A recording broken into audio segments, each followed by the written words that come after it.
Hey there, I'm Wills, and today we're diving into how to drive high performance in your career. Ever thought about what stands between you and your peak performance? It's not just hard work, it's smart innovation. In my self-innovation approach, we start by visualizing your ideal career. Picture it, where do you see yourself? What's your ultimate career goal?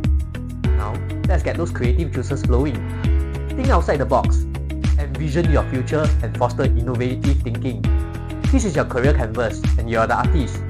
But it's not just about dreaming big. With capability mapping, we identify your current skills and map out the gaps. What do you need to learn or enhance? It's like having a GPS for your career, guiding you where you need to go. And here's a key part, Agile goal setting. We're talking dynamic, adaptable goals that move with the market, not against it. It's like being a surfer, riding the waves of change rather than fighting them.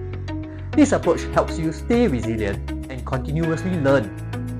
Remember, the road to high performance is both exciting and challenging. It's about balancing ambition with adaptability. Share your thoughts below and subscribe for more insights. And let's turn your career goals into achievements. Until next time, keep pushing your boundaries.